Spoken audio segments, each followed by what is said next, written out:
like indilla.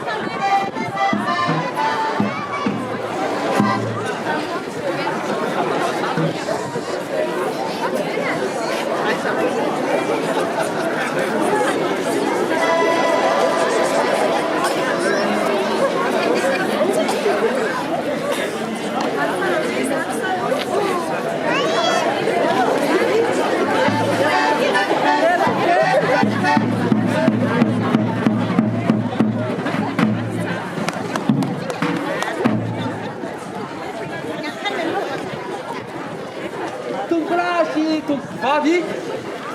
isika rehetra zay vory manatrika eto ny azo mivankolakana ho ny tanandreny tsara izao natony tafita dia teo itsika mianakavy raha nandeha tsy vozy atony lakan-jejony dia nanahirana ihany fa raha nandeha ampitiavana ny fitrapona ray mianakavy a dia totosa tsaka sy andavany a izay dinika natao a ary tafita desaka ataontsika teny a amesitsika tamin'ny herinandro lasa teo. Dia ty zahay mianakavy dia mankasitraka mankatelinatsika mianakavy satria nahoany no nitolo-tana nataonareo a dia tonga teny miaritsatsotra izahay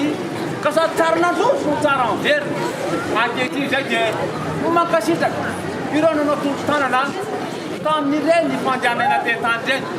lehibe tokoa ianareo fa sy telona fa raha fitiavana asioreo tamin'ny mianakavy dia sitraka sy telona sitraka mety matorony ka hovaliana raha mahatsy ahy. Manankehitry tsika mianakavy dia nilatsahany fanao masina ka tava foro maro be toy izao no iaho hoe ny fanahy masina avy aminay mianakavy koa voarotsika amintsika rehetra izay vory manatrika etony ka ny anoteninay dia hoe teo